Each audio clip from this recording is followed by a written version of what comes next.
వనపర్తి జిల్లా ఖిల్లా గన్పూర్ మండలం సాల్కలాపూర్ గ్రామంలో తీవ్ర విషాదం చోటు చేసుకుంది. దేవరకద్ర మండలం డోకూరు గ్రామానికి చెందిన ఒకే కుటుంబంలోని నలుగురు బుధవారం రాత్రి మృతి చెందారు. నరసింహ అనే వ్యక్తి స్థానికంగా మామిడి తోట కౌలుకు తీసుకొని కుటుంబంతో అక్కడే జీవిస్తున్నాడు. అయితే అప్పుల బాధలు తట్టుకోలేక తన భార్య హేమలతకు ఉరివేసి అనంతరం ఇద్దరు పిల్లలు సాయి నిహాల్, సాయి శ్రీని సంపులో పడేసి హతమార్చాడు. తర్వాత అతడు కూడా ఉరివేసుకుని ఆత్మహత్య చేసుకున్నాడు.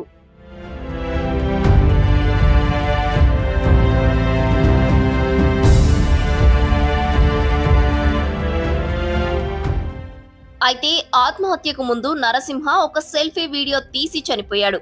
అందులో తన చావుకు కారణమైన వారి పేర్లను ప్రస్తావించడం ఇప్పుడు చర్చనీయాంశమైంది.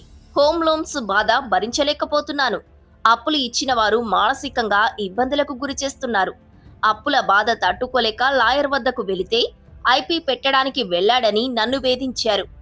నాకు జరిగిన అన్యాయం ఎవరికీ జరగకూడదు, నా పిల్లల్ని నా భార్యను చంపి నేను చనిపోతున్నాను, ఇప్పుడు అందరి కళ్ళు చల్లబడ్డాయా అంటూ వీడియో రికార్డు చేశాడు.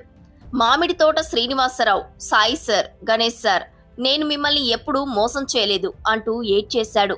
అటు హోమ్ లోన్స్ వాళ్ళు కూడా తనని ఇబ్బందులకు గురి చేశారని నరసింహ తన వీడియోలో చెప్పాడు. అప్పుల బాధ తట్టుకోలేక సూసైడ్ చేసుకోవాలనుకుంటున్నా. మస్తు ట్రై చేసిన, నా వల్ల అవుతలేదు.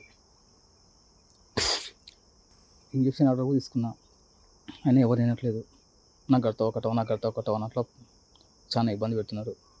ఆడికైనా సరే గద్వాల ఒత్తిడి ఎక్కువైంది, గద్వాల కట్టేసిన. మెయిన్ గద్వాల ఫోర్స్ ఎక్కువైంది. ఆ ర్యాంబో కూతురు రేణుక, వాళ్ళ చెల్లెలు వెంకటమ్మ, కౌన్సిలర్ గెలిచింది కదా వెంకటమ్మ బీసీ కాలనీ, ఆయమ్మ, వాళ్ళ ఒత్తిడి చాలా అయింది. అంత మిత్తి కట్టంగా 3 ఏళ్ళకి వెళ్ళి మిత్తి కట్టుకుంటూ వస్తున్నా. అంత చేసినాక కూడా 4 సంవత్సరాల కాగితం కూడా వాళ్ళు అట్లే పెట్టుకున్నారు.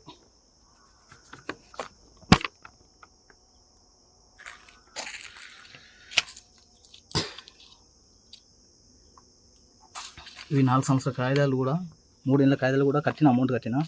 ఈ అమౌంట్ కూడా ఇట్లా పెట్టుకుంటారు వాళ్ళు. మిత్తి కట్టుకుంటూ వస్తున్నా.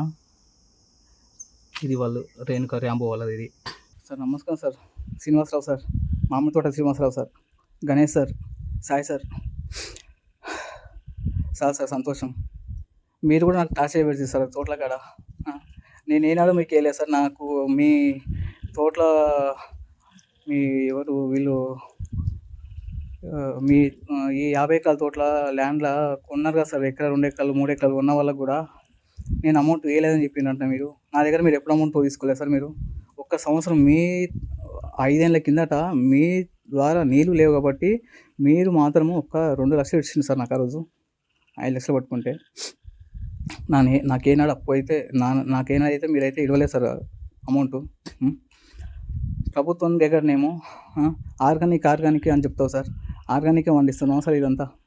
నేనే అసలు వేల లక్షల మందులు కొట్టినా సార్ తోటలకు. షాద్నగ తోటకు, జామ తోటకు, మామిడి తోటకు, ఇక్కడ సల్కిలపురంల తోటకు లక్షల మందులు కొట్టినా సార్. మీరేమో ఆర్గానిక్ అని ఎక్కడెక్కడ పోయి ఏమంటారు అది ఆర్గానిక్ పండిస్తా అని చెప్పి సర్టిఫికేట్ ఇచ్చుకుంటారు. తోట వరకు వచ్చారు అలా బెదిరించి ఇంతకే ఇస్తా అంటే మాకేం ఎక్కడ లేదు, గతి లేదు. ఈ తోట నేను పెంచినా సార్. నేను అంతకన్నా ముందు నేనే పట్టుకున్నా 2 ఏళ్ళు పురేందర్తోన. తర్వాత మీరు వచ్చినాక మీరు 2-3 ఏళ్ళు చూసినాక చెట్టు ఫస్ట్ ఎట్లా పెంచింది సార్. అప్పులల్లా చేసి మీ తోటలో పెట్టినా సార్ నేను కూడా. ఇప్పుడన్నా మీకు అందుసర్లో పడేనా అప్పు ముంచేటోళ్ళాక అప్పు నాకిస్తావా అంటే తిండి కూడా పైకంటకుండా ఊరికి వచ్చి ప్రశాంతంగా 4 రోజులు ఉందామంటే నాకిస్తావా అప్పు అంటే ముంచిపోతుండే. ఎస్పీ మన ఇంతటి కూతురు కదా, రావుల వసంత అయితే మరి కాళ్ళ మీద కారెక్కిస్తావానే, అట్లా కారెక్కిచ్చితే కాపులను ఊళ్ళో నేర్చుకుంటే ఎప్పుడు జైలు పెట్టిస్తుండ్రు. అప్పు కోసం ఎంత దిగజారు మాట్లాడే కాపు రావుల వసంత అంటే మీకు చేతులు అంటే నూరుకు ఎంత వస్తే అంత వాగేదే, అందరి మీద కేసులు పెట్టేదే. నేను ఇంజక్షన్ ఆర్డర్ కోసం పోయినా. నేను ఐపీ వేసుకున్నాకే పోలేదు. నాగేశ్వరరావు దగ్గరికి పోయినా, అడ్వకేట్ నాగేశ్వరరావు, పూజారి నాగేశ్వరరావు దగ్గరికి పోయినా. ఆయన కూడా ఐపీ వేసుకుంటే కూడా ఐపీ వద్దు సార్, నాకు పైసా కూడా పెట్టుకొని ఇచ్చిండ్రు వాళ్ళు. ముసలోళ్ళు ఉన్నారు దాంట్లో చాలా మంది, బీదోళ్ళు ఉన్నారు. మామిడి తోట చేస్తా అని చెప్పి తోటల కోసం ఇచ్చింది సార్. నాకేదో తాగుతుంది కాదు, నేను బెట్టింగ్ ఆడాను, తోటల కోసం ఇచ్చిండ్రు వాళ్ళు. వద్దు సార్ ఇంజక్షన్ ఆర్డర్ చేస్తే చెప్పి ఇంజక్షన్ ఆర్డర్ తెచ్చుకున్న నాగేశ్వర సార్ దగ్గర. ఆడ కొంచెం లేట్ అయ్యని చెప్పేసి ఇక మామూలు కూడా మళ్ళీ మామూలు వేసుకోవాలంటే మళ్ళీ మామూలు వేసుకుంటే కూడా లాయర్ ఏమంటారు మొన్న ఫోన్ చేసి, ఆ రవల వసంత మరితికి పోలీస్ అయినా నా ఫ్రెండు ఎవరికైనా ఇవ్వకుంటే ఏమి గాయనకు ఒకరికి అంటాడు. అంటే లాయర్లు కూడా ఇట్లా ఉంటే సమాజంలో ఎట్లా బతకాలి? ఇంకా నేను ముంచుతుంటేనే సరే మొన్న తోటలు లాస్ వచ్చింది, 150 ఎకరాలు తోటలు పట్టినా. నా పిల్లలకి ఇంత ఘోరంగా సమోసాలు అనుకోలేదు సార్ నేను. మన ఫ్యామిలీ అంటారు, మన ఫ్యామిలీ ఎవరున్నారు సార్? మన ఫ్యామిలీ పుట్టినప్పుడే అన్నదమ్ములు అంటారు, పుట్టినప్పుడు అక్క చెల్లెళ్ళు అక్కదమ్ములు అంటారు.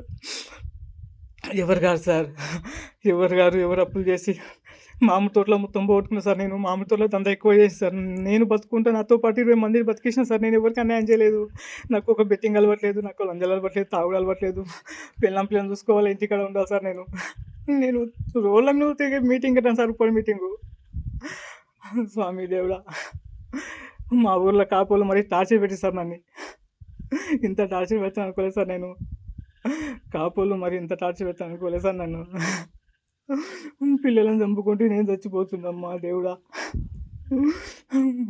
ఒకడేమో బులోరా వేసుకొని కుదురుతా అంటాడు కార్లో పోతుంటే, ఒకడేమో కాపోయేమో రైలు కింద పడేస్తా అంటాడు. ఎందుకు సార్ వాళ్ళ బతుకులు అప్పులు చేసుకొని? నేను ముంచుతున్నా సార్ వాళ్ళకి. నేను ముంచకుంటే కదా తోటలు వేసి కడుతుంటే కదా మామిడి తోటలో పోతున్నాను సార్. 150 ఎకరాలు చేసిన, 20 మంది కాసగాళ్ళు, ఒక ట్రాక్టర్ బులోరా అదల్లా అమ్ముకుంటే అన్నీ కప్పుకొని కారు ఒకటి ఉంది. కారు మాత్రం ఉంది సార్, ఇంకా ఏం లేదు, ఇంకా అన్నీ పోయినాయి, ఏం లేదు. ఇంకా నా ప్రాణం పోతుంది సార్. ఇంకా పిల్లలు చంపినా నేను చచ్చిపోతున్నా. నాలాగే ఎవరు సావు సార్. మామిడి తోటలో నష్టం రావడంతో పాటు ఫైనాన్సర్ల వేధింపులు తాళలేకనే ఈ దారుణ సంఘటన చోటు చేసుకున్నట్టు కుటుంబ సభ్యులు చెబుతున్నారు. దీనికి కారణమైన వారిపై కఠిన చర్యలు తీసుకోవాలని అంటున్నారు. మా తమ్ముని పేరు నరసింహుడు. అయితే తోటలు పట్టుకున్నాడు. 6 ఏళ్ళగా ఈ తోట చేసిండు. 6 ఏళ్ళగా తోట చేస్తే మామిడి తోటలు కవులు వేసుకొని చేసుకుంటుండే. ఆ బాబుకి యాక్సిడెంట్ అయ్యి మొత్తం ఈ కాలు మొత్తం తీసి రాడ్లు పెట్టిండు. ఇక్కడ క్యాన్సర్ గడ్డ కూడా ఉంది మా తమ్మునికి. 25 లక్షలు మా తమ్మునికి అయినాయి. అయితే అట్లా కోలుకోలేక కొంచెం అప్పులు అయినాయి, ఒక 60 లక్షల దాకా. డోకురోళ్ళు చాలా టార్చర్ పెట్టి మొన్న వర్షం పడిన తర్వాత ఇక్కడ పాము వచ్చిందంట. డోకురికి పోతాం 2 రోజులు ఉంటామని పోయినరు. పోతే ఆమె ఎవరో గలీజ్గా మాటలు తిట్టిందంట. ఒక ఆయన వచ్చి గొల్లాయన వచ్చి పండుకున్నాక తీసుకుపోయి రైలు కింద వేసి మనం చంపుదాం రావిలేదని, పైసలు కట్టకుండా పానం పోతుంటే చూసి సంతోషపడదామని అంట. ఒక గొల్లలో పిల్లగాడు ఎవరో డ్రైవర్ అంట, బులోరా ఉందంట. గుద్ది చంపుతాం రా, నువ్వు డబ్బులు కట్టకుంటే నాకు 2 లక్షలు ఇవ్వాలి, నువ్వు 1 లక్షనే ఇవ్వాలంట. నీ కారు ఇక్కడ బులోరా వెనక ముందర పెట్టుకుంటాము, ఒత్తి పడేస్తాము, 4 పోతారు, వీడియో వదులుతుంది అని అన్నాడంట. అంటే వాళ్ళేంది చంపేదని ఒకరోజు మందు పెట్టుకొని మాకు వీడియో కాల్ చేశారు. ఇంకా మా ఆయనకి బావా నేను లేను, మీ చెల్లెలతో సహా చచ్చిపోతున్నాము అంటే, మేమేమన్నాము ఇట్లా తప్పు, అది 10 లక్షలు, ఇప్పుడు ఒక 5 లక్షలు 2 లక్షలు అయితే కదా, అవి కట్టు, నెక్స్ట్ మళ్ళా చేయంటే, ఈ తోట ఆయన ఉండేమన్నాడంటే, నువ్వు 25 లక్షలు అయింది తోటకి, 10 లక్షలు తోట కౌలు, 15 లక్షలు అప్పు తెచ్చి మా తమ్ముడు మళ్ళీ అంత స్ప్రేలు కానీ పెట్టుబడులు కానీ పెట్టి 10 లక్షలు వచ్చింది. నేను 10 లక్షలు వెళ్ళాను సార్ అంటే, నువ్వు వేరే తోటలు చేసుకున్నా నిన్ను మాత్రం ఉండనేను, నీకు తోటలు ఇయ్యనేను అని అన్నారట. ఇట్లకెళ్ళి కూడా మా తమ్ముని పైపులు కోసుకోవడము, కాయలు తెంపకపోవడము, మా తమ్ముని అసలు అనే బెదిరించు. ఆయన కాయలు తిని పాపను కొడితే చెంప వాసింది, పోయి కేసు పెట్టిండు కొట్టిండు. ఈ పక్కలో ఉన్న ఆయన ఎవరో కొట్టిందంట. కాయలు తెంపుకొని అడిగితే ఇయ్యనా, పడిపోయినంత కాదు, కొట్టి నువ్వు నా పిల్లని కొట్టడం ఏంటి, తీసుకొని నువ్వు మళ్ళనే కొడతావా, ఈరోజు కొడతావు చంపేస్తావు కూడా అని కేసు పెడితే, ఆ పాప ఉండి సార్ నన్ను చాలా మళ్ళా కొట్టి దొబ్బిండు, ఇట్లా రాయిపోయి పడ్డా, చేయి గీసుకపోయింది ఆ పాపకి. అలా చేయి గీసుకపోతే కూడా ఇంకా సరేలేని సారు చెప్పి పంపించినాడు. ఆ తర్వాత 2 రోజుల కింద డోకులు పోతే ఇంకా వాళ్ళు అట్లా అన్నారు కాబట్టి వచ్చి సూసైడ్ చేసుకున్నారు. వాళ్ళు వచ్చి బ్యాంకు కూడా క్లోజ్ చేసిందంట. ఆయన కూడా మళ్ళీ వాళ్ళు వచ్చి మళ్ళీ కట్టించుకుంటాము, మీరు సరిగా కట్టలేదు కాబట్టి రిటర్న్ వడ్డీ ఇస్తామని చెప్పినారట. అయితే సరేలే నేను ఉండను, ఇంకా ఇల్లు మీరే తీసుకోండి అన్నాడంట. ఆయన చనిపోతాను ఇంకా డిసైడ్ అయిండు.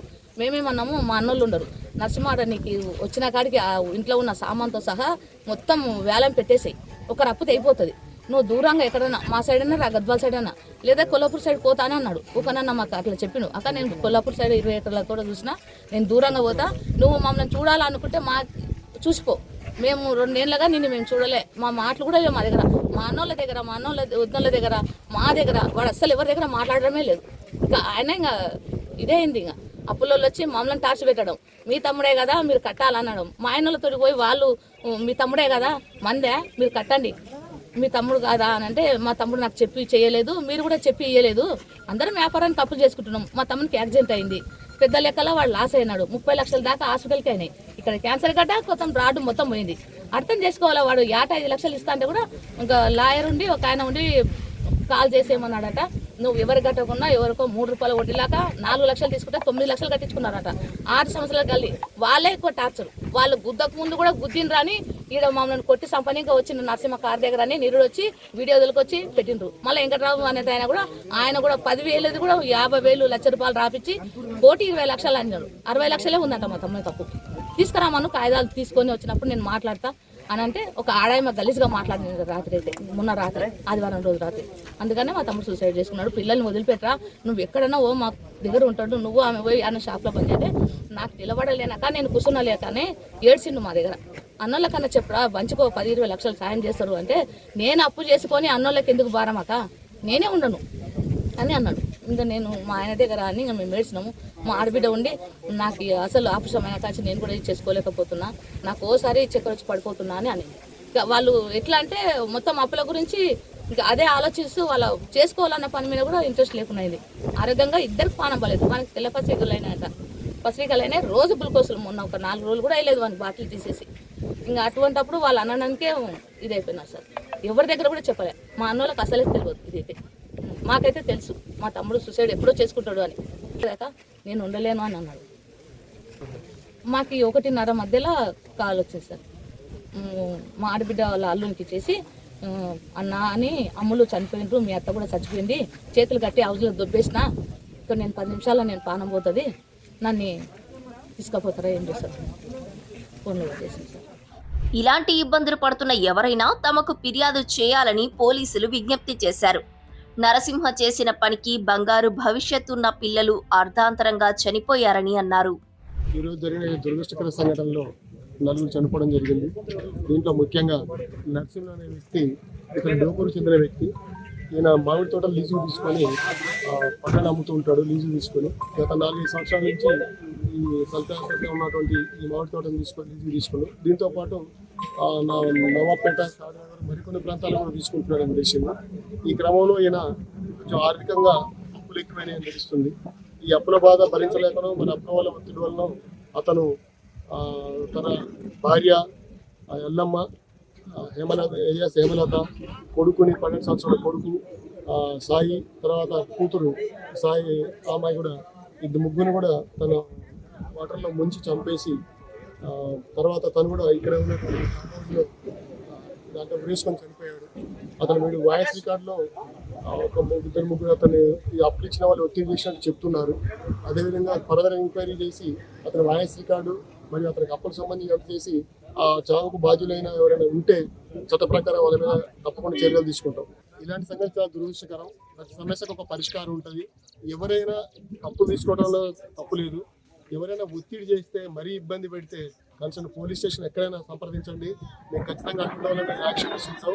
అలా ఈ విధమైన చర్యల వల్ల, అనాలోచిత చర్యల వల్ల పిల్లల జీవితాలు, అందరి జీవితాలు నాశనం అయిపోతున్నాయి. కాబట్టి మీరు అందరూ ప్రజలు ఎవరైనా అప్పులో ఎవరైనా ఇబ్బంది పెట్టినట్టు కానీ ఏమైనా చేసినట్టు కానీ మీకు అనిపిస్తే ఖచ్చితంగా మా పోలీస్కి ఇన్ఫార్మ్ చేయాలి. పోలీస్ ఎప్పుడు కూడా మీకు సిద్ధంగా ఉండదని. Thank you very much.